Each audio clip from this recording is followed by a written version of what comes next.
A lot of people grab these bars as a quick snack or post workout fuel, assuming they're making a healthy choice.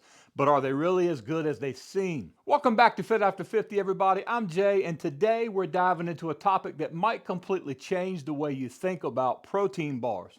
What if I told you that many protein bars are just glorified candy bars? That's right.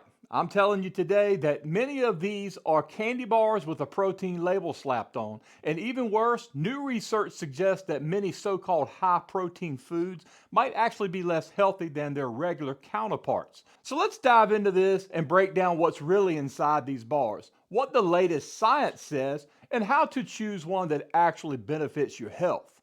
If you currently eat protein bars as a source of protein or a healthy snack choice, I want to hear from you. Share your thoughts with me about protein bars in the comments below. We all know marketing can be deceptive, but when it comes to protein bars, it's next level misleading. Many of the best selling bars contain more sugar than protein, relying on chocolate, syrups, and artificial flavors to make them taste good. In fact, if you take a closer look at the ingredient list, you'll see that protein isn't even the first ingredient in many of these cases. Instead, these bars are packed with fillers, artificial sweeteners, and low quality protein sources that don't do much for muscle recovery or overall health. Think about this for a minute. Some of these bars contain as much sugar as a regular candy bar. That means instead of giving you steady energy and muscle building nutrients, they're more likely to spike your blood sugar and just leave you feeling sluggish an hour later. And if you're trying to stay fit and strong after 50 like I and many of you are, that's the last thing we want or need.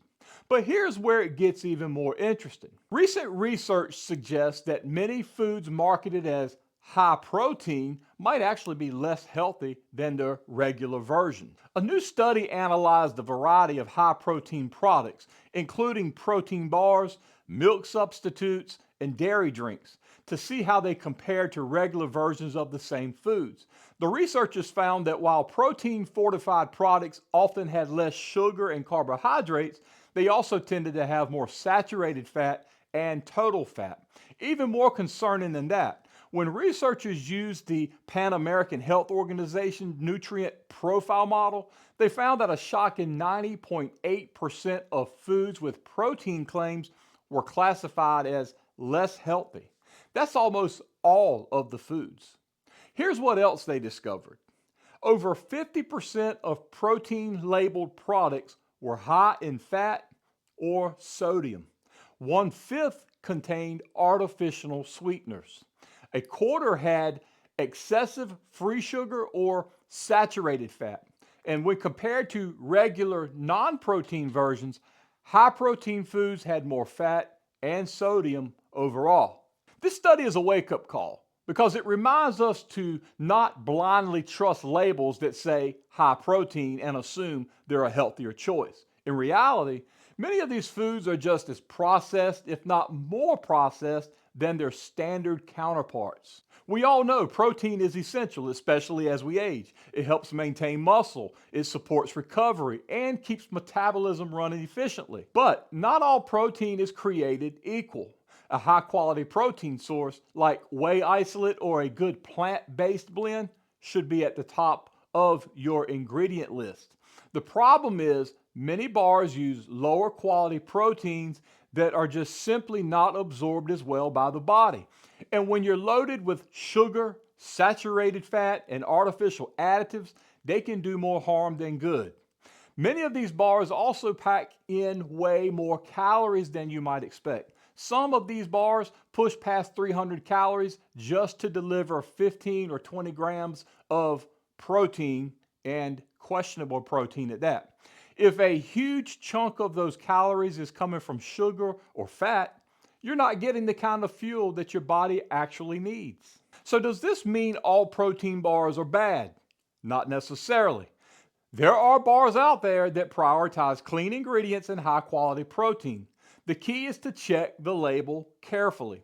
Here's what to look for: a recognizable high quality protein source like whey isolate, casein, or a solid plant based option. Minimal added sugars, ideally under 5 grams per serving. You want to look for low saturated fat. Watch out for bars that are packed with palm oil. And you also want to look for a good protein to calorie ratio. Aim for at least 10 grams of protein per 100 calories. Now, there are some protein bars out there that stand out in my mind. There are those that can pack 28 grams of high quality protein into just 150 calories with no added sugar. Now, that's a big difference from most of the other bars, which rely on excess sugar and fillers to hit their protein targets. So if you're looking for a bar that actually supports your fitness goals without all the unnecessary extras, what I have just told you is something that you should be looking for, and it is definitely worth considering. At the end of the day, whole foods should always be your first choice when it comes to nutrition. Lean meats, eggs, and nuts will always beat processed bars in terms of nutritional value. But if you're going to grab a protein bar, don't just trust the front of the package. Flip that thing over and read what's actually inside. If it's loaded with sugar, fat, and questionable ingredients, it's probably not doing you any favors. And never assume because it's being sold in a nutrition store that it's actually a healthy choice.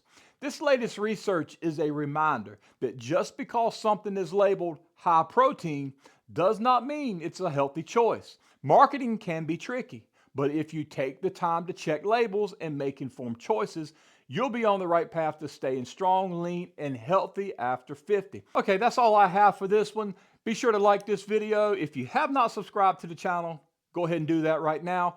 I'm going to catch you right here, and until then, you go get fit.